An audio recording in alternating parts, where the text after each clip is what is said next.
Oi, e aí? Michel William aqui, e esse é o segundo vídeo das estratégias de guerra. A segunda estratégia de guerra das 33 estratégias de guerra de Robert Greene. E eu espero que você tenha visto o primeiro e o segundo.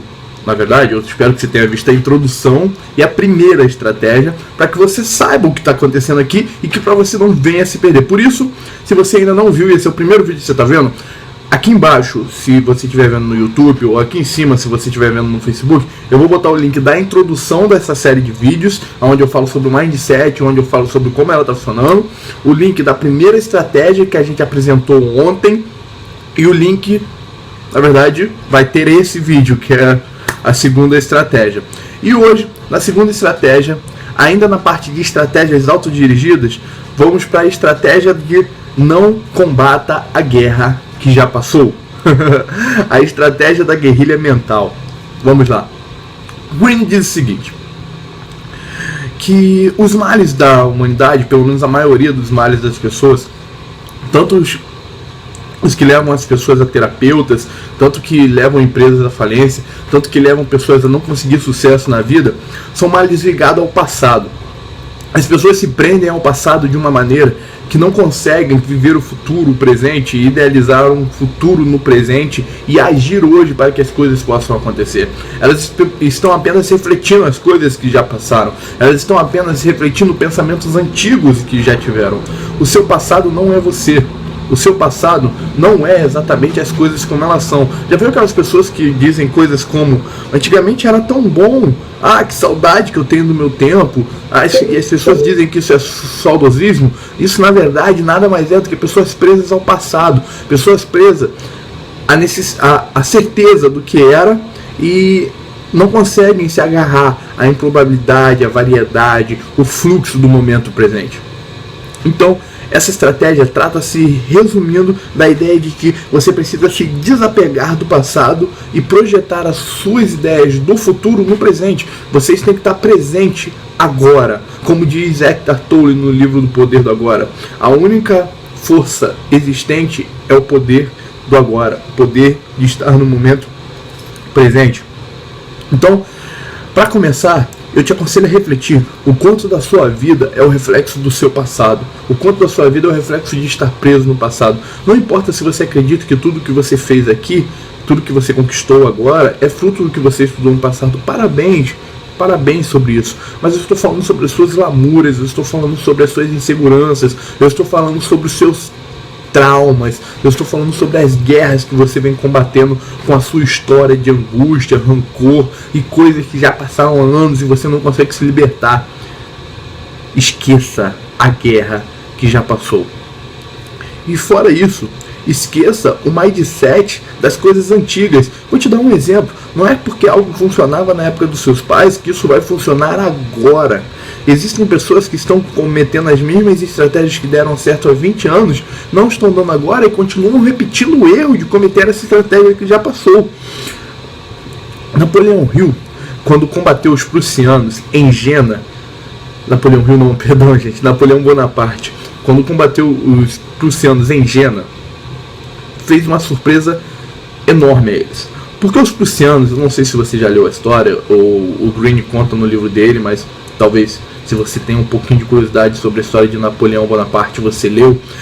Os prussianos eram pessoas de estratégia altamente refinadas. Eles tinham um antigo rei guerrilheiro, um estrategista de guerra chamado Frederico o Grande.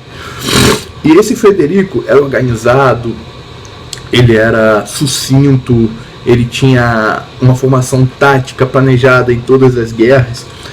E esse general prussiano, ao enfrentar Napoleão Bonaparte, ele criou a ideia de que seria fácil. Era a maior luta da vida dele. Ele simplesmente tinha a ideia que ele ia conseguir dizimar o exército de Bonaparte da Terra. Porque ele sempre achou que Bonaparte não tinha a capacidade de se organizar estrategicamente. As lutas de Bonaparte que ele ouviu falar eram verdadeiras bagunças, um concerto de caos. E naquele momento, em Jena, ele entra em desespero, porque ele vai enfrentar Bonaparte com a estratégia preferida do seu antigo Frederico o Grande. E o exército francês de Bonaparte dissipa o exército de prussianos, até que ele se vê tão assustado em meio daquele caos, daquele vigor, daqueles guerreiros, daquela vida que eles passavam, que eles começaram a fugir. E vendo que seu exército estava fugindo, o que um general pode fazer além de pedir retirada? E naquele momento, Napoleão Hill não só conquistou a vila, não só derrotou os prussianos, mas derrotou o mindset que eles acreditavam que eles eram os maiores estrategistas de guerra, que tudo que eles fizeram antes, tudo que eles fizeram depois, tudo que eles fizeram no momento eram resultados perfeitos, eram resultados de estratégias perfeitas, formuladas há anos, que nunca mudariam. Bem, a interpretação disso é o seguinte: Napoleão Bonaparte venceu eles porque Napoleão tinha uma incrível capacidade de adaptação ao momento. Toda a estratégia de Napoleão se resumia a mudar a estratégia quantas vezes forem precisas, dependendo dos fatos que estivessem acontecendo naquele momento, naquela guerra específica. Napoleão era uma pessoa completamente presente, tinha todos os defeitos de arrogância, muita raiva. Napoleão Bonaparte sempre tocou com muita raiva, impaciência, era cheio de vigor. Mas uma qualidade imprescindível de Napoleão é que ele conseguia estar no momento presente. A guerra de ontem para ele não significava nada comparado à guerra de hoje. Porque a guerra de hoje era uma guerra completamente diferente. E se tivesse os mesmos padrões, ele seguiria os padrões antigos. Mas ele estava mais preocupado em reconhecer os padrões novos, para fazer coisas novas, para inovar. E essa é a guerra que empresas, relacionamentos, amizades, funcionários, carreira e todo o ciclo social, financeiro, de saúde está perdendo, porque você quer continuar fazendo o que sempre esteve fazendo, porque foi confortável, porque deu certo em um momento na sua vida. Talvez ser uma pessoa frustrada e chorona, talvez ser uma pessoa reclamona, funcionou quando você era uma criança de 5 anos e seus pais davam atenção para isso. Mas hoje no mundo corporativo isso não funciona mais. Então você tem que parar de ir pro seu cantinho da fofoca e ficar choramingando migalhas, ficar reclamando do seu chefe e fazer alguma coisa a respeito. Parar de ser um bebê chorão. O que funcionou no seu passado não necessariamente vai funcionar agora. E talvez não funcione nunca mais. E é por isso que você não só tem que se desprender do seu passado pelas coisas ruins, pelas coisas angustiantes, pelas coisas pesadas, pelas coisas que tem te segurado lá, mas você tem que se desprender das ideias que você tem, das coisas que funcionaram, porque talvez elas não estejam funcionando. Então eu te convido a fazer uma lista das coisas que você tem feito repetidamente e não tem dado certo, para que você possa ter ideia de novas coisas, de novas oportunidades. Perdoe, eu estou um pouquinho gripado e eu vou fungar algumas vezes, mas espero que isso não atrapalhe o conteúdo. E vamos lá. A estratégia de guerra, de deixar a guerra passada, esquecê-la, tem algumas chaves, né? Tem alguns pensamentos chaves. E o primeiro dele é: reexamine todas as suas ideias e crenças em princípios prediletos. Michel, os prediletos.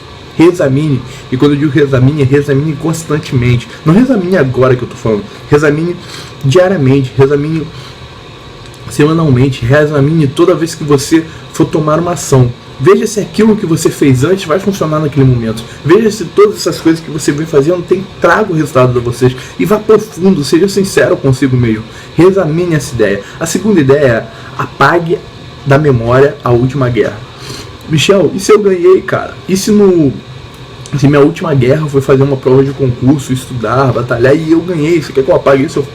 Eu não quero que você apague o sentimento de vitória. Eu não quero que você apague o conceito de confiança que você ganhou.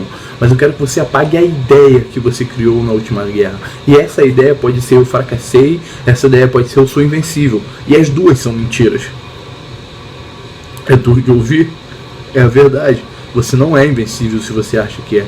E se você quer se tornar invencível, a única maneira de se tornar invencível é estar presente agora, não deixando as suas alucinações sobre o que foi bom ou o que foi ruim alterar esse momento. Timothy Gallagher, né, o criador do coaching, criou a ideia de self-one e self-true, onde self-one era a consciência, né, que te trazia pensamentos no momento da ação. Pensamentos esses que não importavam se eram de crítica ou elogio, mas pensamentos que não deixavam o seu corpo agir da maneira dele, seus pensamentos que não deixavam a sua inteligência automática, o self-true, o inconsciente, agir.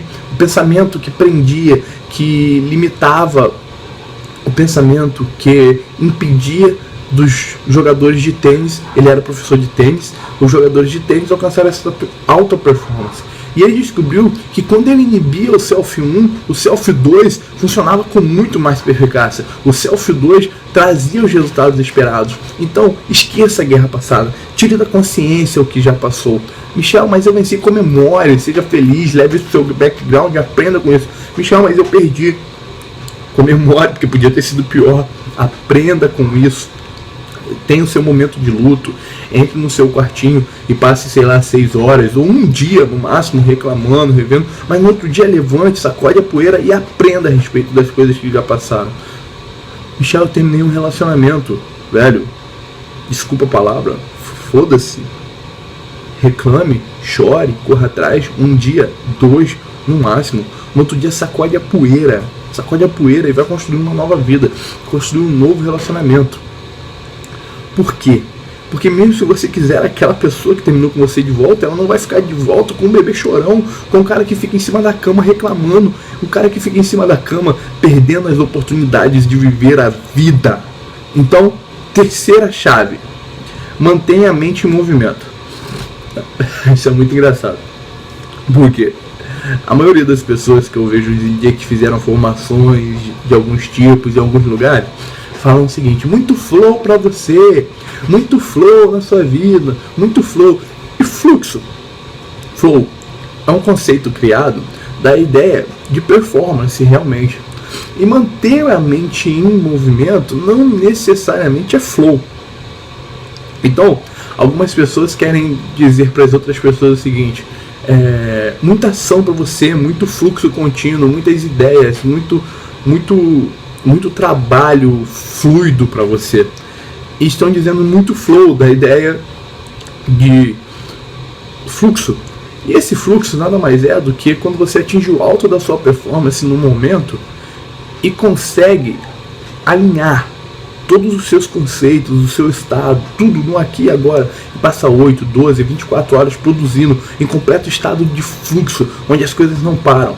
Isso é ótimo. Mas isso não é a mesma coisa que manter a mente em movimento. Manter a mente em movimento é simplesmente não prendê-la no passado ou no futuro. Eu não sei se você já percebeu, mas você tem uma máquina do tempo na cabeça. E essa máquina do tempo tem o poder de te levar para o passado e o poder de te levar para o futuro. Mas você tem algo que nunca sai do momento presente. Esse algo é o seu corpo. Quando você toma um susto, sabe o que acontece quando você toma um susto? Você toma um susto quando a sua mente está viajando nessa máquina do tempo. E às vezes você pode estar no presente, tendo esperanças e alucinações futuras, ou você pode estar no passado, relembrando, sentindo alguma coisa a respeito. E no momento que você é enfrentado por um barulho, qualquer estímulo externo que toca o seu corpo, o que sua mente faz? Viaja rapidamente para o momento presente, para o agora. E você tem um susto. Michel, o que é manter a mente em movimento? Manter a mente em movimento é impedir que esses sustos aconteçam. É não estar estagnado no passado, nem estar estagnado no futuro, mas reagir conforme as coisas vão acontecendo. E fluxo, o que é? Fluxo é um estado que você vai atingir quando estiver focado em determinado momento, em determinada performance, em determinado algo, e consegue os pré-requisitos para isso. Talvez em outra série de vídeos eu fale sobre isso, mas eu já postei alguns textos sobre isso no Facebook. Então, alcançar flow era uma coisa, manter a mente em movimento é outra. Manter a mente em movimento sempre. Se você ficar em flow sempre, você provavelmente vai adoecer, porque é um estado que pede muito da sua mente. Ok? Então, vamos lá. Absorva o espírito dos tempos. O espírito dos tempos é o seguinte. Não tem nada a ver com espíritos, né? O Robert Greene, ele coloca isso para ser algo mais poético, mas absorver o espírito dos tempos é aprenda com as coisas que vêm acontecendo não só na sua vida, não só na vida de outras pessoas, mas na história. Aprenda com o fluxo do tempo, absorva esse espírito de mudança que o tempo tem e aprenda com ele. Veja o exemplo de Napoleão Bonaparte na guerra com os prussianos. na batalha contra os prussianos. Veja o exemplo de Alexandre o Grande contra os persas. Veja o exemplo de Steve Jobs inovando na Apple. Veja o exemplo de centenas e centenas de pessoas inovadoras que você conhece na sua área, fora da sua área, no Brasil e no mundo. Adicione na sua vida o espírito dessas pessoas que estão em constante movimento com a ideia de inovação, com a ideia de vencer, fazer algo novo, vencer fazendo algo novo, não ficar estagnado nas ideias fixas. Veja Newton, veja Albert Einstein, veja grandes nomes que você talvez tenha aprendido no colégio. Olha que não se aprende muita coisa no colégio, que você talvez tenha aprendido no colégio e viu que eles se tornaram grandes pelo conceito de manter a mente em movimento, pelo conceito de continuar no momento presente, não fixa as ideias do passado. Veja Galileu foi preso e centenas de outras pessoas foram mortas porque disseram algo completamente novo. Aristóteles diz o seguinte, que a vida consiste em movimento. Aquilo que é parado não está vivo. Aquilo que não flui, que não anda, que não é como água cristalina se movendo entre os rios, está morto. A vida para Aristóteles se resume em movimento. O curso inverso.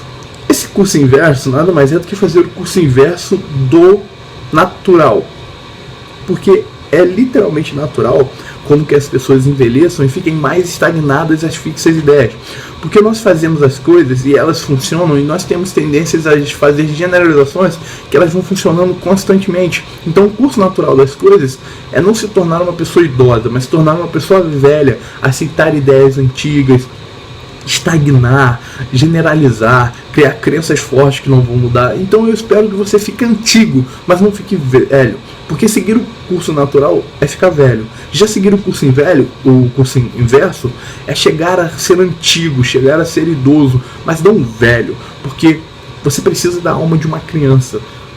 Como eu disse, Alexandre o Grande, Napoleão Bonaparte, Steve Jobs, Bill Gates, Isaac Newton, Albert Einstein, Galileu, Aristóteles, Sócrates, Platão e outros grandes nomes, Richard Branson na PNL, Grinder, Robert Dills, Joseph O'Connor, Tony Robbins, Jim Collins, Warren Buffett, centenas de grandes donos do mercado. Tem uma alma de criança, tem uma alma de criação, tem uma alma livre, tem uma alma de um momento presente, porque são assim que as crianças são. Elas são puras, elas estão no momento presente, elas não se prendem às ideias antigas, e quando elas enfrentam alguma coisa que as entedia, elas simplesmente encontram outra maneira de fazer as mesmas coisas ou esquecem e vão fazer outras coisas. Já nós ficamos presos nesse passado doloroso e nos tornamos velhos e frustrados. E eu espero que você viva muito, a ponto de se tornar uma antiguidade, mas que viva tanto que nunca consiga se tornar um velho. E agora, Michel, qual que é o inverso dessa lei? O inverso dessa lei é o seguinte: por mais que eu diga para você que isso tenha sido uma tendência natural da humanidade, pensar desse jeito, por mais que eu diga para você que você não fez isso errado, que nós fazemos isso comumente, quando você está enfrentando alguma coisa, você não pode considerar que a pessoa está presa às ideias passadas. Pelo contrário, você tem que ser tão perspicaz a ponto de acreditar que ela vai ter uma inovação para te enfrentar, que ela vai fazer de algo diferente, que ela vai fazer de uma nova maneira. Então, quando você entra no mercado financeiro, quando você entra no mercado empresarial, quando você entra numa carreira, quando você entra num relacionamento, não tenha a ideia que as pessoas vão repetir crenças limitantes. Simplesmente que eu disse para você que a maioria das pessoas vão repetir isso. Não. Tenha a ideia de que as pessoas podem inovar a qualquer momento, que as empresas podem inovar a maneira de funcionamento, e tudo isso pode te prejudicar. Por isso, você tem que estar em muito mais fluxo do que elas, você tem que estar em muito mais movimento do que elas, você tem que estar muito mais presente. Se você simplesmente acreditar que as pessoas, as empresas, o mercado financeiro e todo o resto vai manter uma categoria previsível, a única coisa que você vai conseguir é se prejudicar quando isso for diferente. Então, a minha visão penelística sobre essa lei é simples.